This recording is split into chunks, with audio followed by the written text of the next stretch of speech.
সুপ্রতীকের sports ক্রেজির আরও একটা episode নিয়ে আমি চলে এসেছি। আজকে আমরা আলোচনা করব ভারত এবং অস্ট্রেলিয়ার মধ্যে যে তৃতীয় টেস্ট ম্যাচটা হচ্ছে গাব্বায়, সেই টেস্ট ম্যাচে।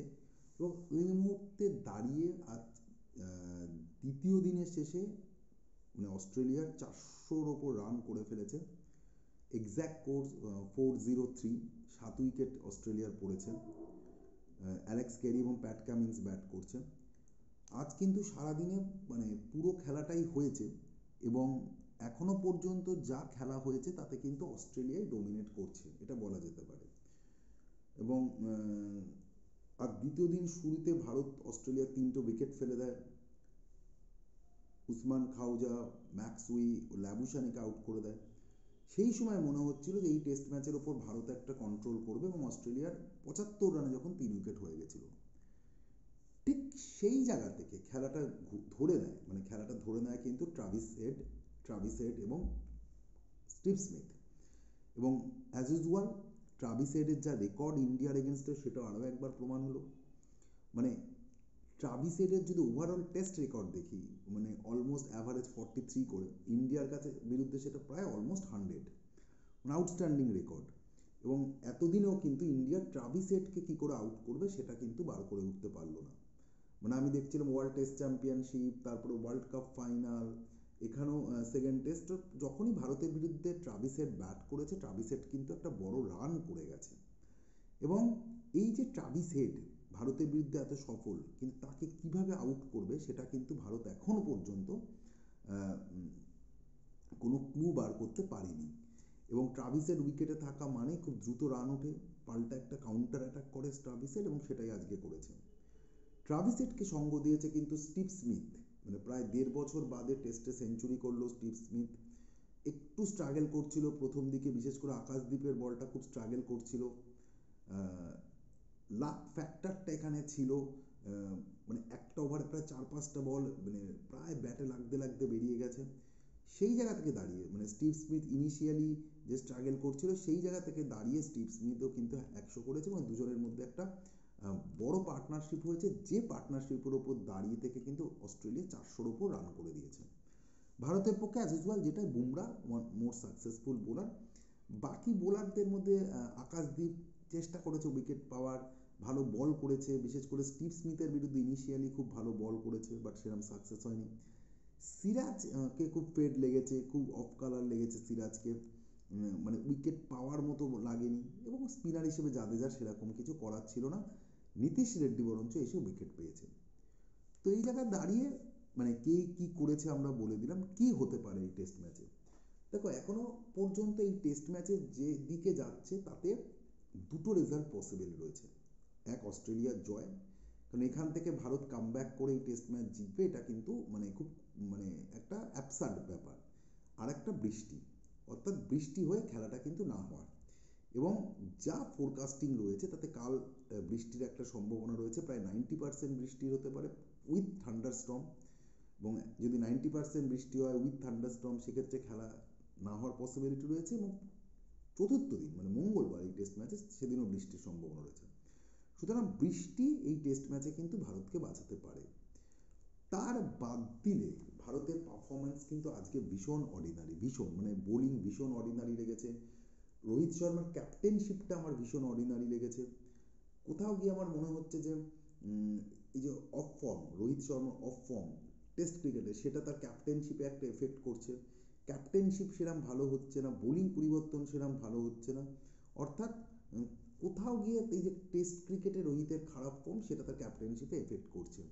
এবং এই সিরিজে যদি রেজাল্ট অস্ট্রেলিয়ার ফেভারে যায়, ইন্ডিয়া যে জিততে না পারে, সেক্ষেত্রে রোহিত শর্মার টেস্ট ক্যাপ্টেনশিপ নিয়ে কিন্তু একটা প্রশ্নচিহ্ন উঠবে। আজকে যেভাবে বোলিং চেঞ্জ করেছে, যেভাবে ফিল্ডিং করেছে, তাতে রোহিতকে দেখে মনে হচ্ছে যে টেস্টে ক্যাপ্টেনশিপ করার মতো যেরকম স্কিলটা দরকার সেটা রোহিতের কোথাও নেই। সেটা তার ফর্ম খারাপের জন্য কিন্তু হতে পারে। তো রোহিতের খারাপ ক্যাপ্টেনশিপ এখানে একটা বড় কোশ্চেন। ভারতের বোলিং নিয়েও কিন্তু একটা প্রশ্নচিহ্ন দাঁড়িয়ে রয়েছে। মানে এখনও এই টেস্টের পর 2টো টেস্ট বাকি। আমার তো মনে হয় ইমিডিয়েট মোহাম্মদ শামিকে ডেকে নেওয়া উচিত। বুমরা অ্যাজ ইউজুয়াল ভালো বল করেছে, আকাশদ্বীপ ভালো বল করেছে, কিন্তু সেই স্কিলটা, শামির সেই স্কিলটা তার মধ্যে এখনও আসেনি। বিশেষ করে স্টিভ স্মিথকে বারবার বিট করেছে কিন্তু উইকেট পায়নি। এবং সিরাজকে আমার ভীষণ ফেড লাগছে সিরাজকে এই টেস্ট ম্যাচে। সুতরাং বোলিং ভারতের একটা কনসার্ন রয়েছে। স্পিনারেরাও সেই রকমভাবে সাকসেস পায়নি এখনো পর্যন্ত এই সিরিজে। সুতরাং মোহাম্মদ শামিকে আমার মনে হয় যে উচিত 4 টেস্ট হবার আগে ডেকে দেওয়া। কাল থার্ড ডে যদি বৃষ্টি না হয়, আমি যদি ধরে নিই যে টেস্ট ম্যাচ হয়, সেক্ষেত্রে অস্ট্রেলিয়া প্রায় 450 বা 500 কাছাকাছি রান করবে। অ্যালেক্স কেরি এখনও উইকেটে রয়েছে, তার সাথে প্যাট কামিন্স ভালো ব্যাট করতে পারে। সেই 450-500 কাছাকাছি স্কোর যদি অস্ট্রেলিয়া করে, সেক্ষেত্রে ভারতের ব্যাটিংয়ের ওপর কিন্তু একটা চ্যালেঞ্জ এসে পড়বে। এখন অনেকেই এই প্রশ্নটা তুলছে যে এখানে উইকেটে, যেখানে ব্যাটিং উইকেট, সেখানে ভারত টসে জিতে ফিল্ডিংটা কেন নিল? দেখো, আজকে ভারতের বোলিং ব্যর্থ হয়েছে।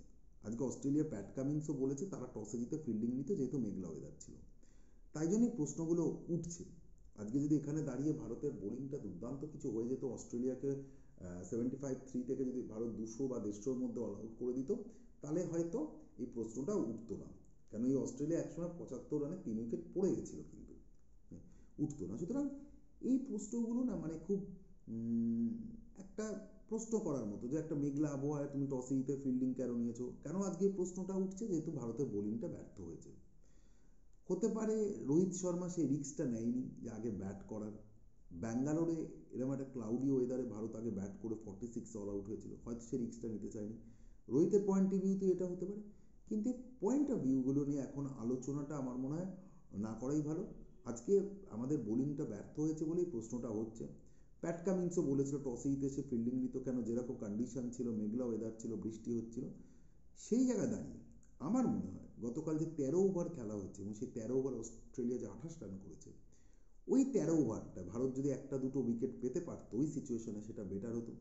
বা আজকে অস্ট্রেলিয়াকে 75-3 করার পর ভারতের বোলিং যদি জায়গাটা আরেকটু ভালো হতো, ট্রাভিসের একটা ক্যাচ পড়েছে, সেটা যদি না পড়তো, তাহলে ভারত অস্ট্রেলিয়াকে 200-250-র মধ্যে যদি অল আউট করে দিত, তাহলে কিন্তু এই প্রশ্নগুলো নিয়ে আর উঠতো না। সুতরাং একটা নেগেটিভ ইম্প্যাক্ট হয়েছে বলে সবাই কিন্তু এই প্রশ্নগুলো তুলছে। সুতরাং এই প্রশ্নগুলো তোলার কোনো মানে হয় না। তো এই গেল আজকে প্রথম খবর। আমরা যেটা বললাম যে ক্রিকেটের খবর। ফুটবলে আজ আইএসএলে মোহামেডান স্পোর্টিংয়ের আবার হার হলো। আজ মুম্বাইয়ের কাছে হেরে গেল 1-0 করে। 35 মিনিটে লাল কার্ড দেখেছিল মোহামেডান, তারপরে 10 জন হয়ে যায়, এবং এই মুহূর্তে লিগের একদম বটমে নিচে চলে গেল মোহামেডান। ইস্ট বেঙ্গল এতদিন নিচে ছিল, এখন মোহামেডান চলে গেল।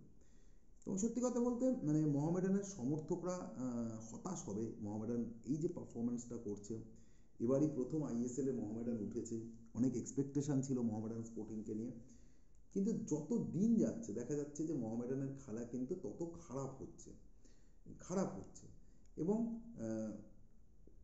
এই জায়গায় দাঁড়িয়ে আমি কোনো ক্রিটিসাইজ করতে এখন চাই না, কারণ প্রথমবার আইএসএলে খেলছে।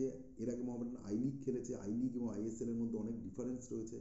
শুধু একটা দল যখন উঠছে মানে আইএসএলে, একটা এক্সপিরিয়েন্স তার হচ্ছে এই আইএসএল, এবং আশা করা যায় পরের বছর যখন মোহামেডান আইএসএল খেলবে অনেক বেটার রেজাল্ট করবে। মোহামেডানের যেটা কোথাও গিয়ে আমার মনে হচ্ছে একটা সমস্যা হচ্ছে, সেটা হচ্ছে তাদের টিম ম্যানেজমেন্টের মধ্যে। দেখো, একটা দল, সেই দলটা হারছে, আমি ব্যক্তিগতভাবে মনে করি যে এই সময় কর্মকর্তাদের উচিত সেই দলটার পাশে থাকা। কিন্তু আমরা এভরিডে দেখছি যে মোহামেডানের কোনো না কোনো কর্মকর্তারা তারা নিউজ চ্যানেলে বাইট দিচ্ছে। কেউ বলছে যে চেনি সবে সরে যাওয়া উচিত, কেউ বলছে যে বিদেশি যাদের আনা হয়েছে তাদের সব ফেক বিদেশি। অর্থাৎ তোমার কর্মকর্তারা যদি এরকমভাবে কমেন্ট করতে থাকে, তার মানে কোথাও বোঝা যাচ্ছে যে সচিব এক বলছে, প্রেসিডেন্ট এক বলছে, কেউ বলছে যে চেন্নাই সব নির্লজ্জ কোচ রয়েছে। সুতরাং কর্মকর্তাদের মধ্যে কোথাও গিয়ে একটা সেই একটা মানে এক হয়ে কাজ করা নেই, একটা ছন্নছাড়া ব্যাপার চলে এসছে। কেউ কোচকে দোষ দিচ্ছে, কেউ ফুটবলারদের দোষ দিচ্ছে। অর্থাৎ যে একটা ম্যানেজমেন্ট, টিম ম্যানেজমেন্ট, সেই ম্যানেজমেন্টটা কিন্তু কোথাও দেখা যাচ্ছে না। খেলায় হার জিত রয়েছে, মোহামেডান ভালো খেলছে না, মোহামেডান হারছে, মোহামেডানের সেরকম কোয়ালিটি নেই। কিন্তু তার থেকেও মাঠের বাইরের যে ঘটনাগুলো ঘটছে, কোথাও গিয়ে ফুটবলারদের মধ্যে হাতাহাতি হচ্ছে, কর্মকর্তাদের বিভিন্ন কমেন্ট, এতে বোঝা যাচ্ছে যে মোহামেডান টিমটার মধ্যে কিন্তু সেই একটা ইউনিট হিসাবে খেলার ব্যাপারটা নেই, এবং মাঠের বাইরের ব্যাপারগুলো কিন্তু দলের মধ্যে প্রভাব ফেলছে। অ্যাজ এ প্লেয়ার আমি বলবো, দেখো এই Mohammedan Sporting almost same team, এই টিমটাই আই লিগ 2-তে খেলেছিল, সেখান থেকে চ্যাম্পিয়ন ও আই লিগ চ্যাম্পিয়ন। কর্মকর্তাদের এটা বুঝতে হবে, সময় দিতে হবে। আজকে পাঞ্জাব এফসি গত বছর যখন আইএসএল এ এসেছিল আই লিগ থেকে, তারাও কিন্তু নিচের দিকেই ছিল,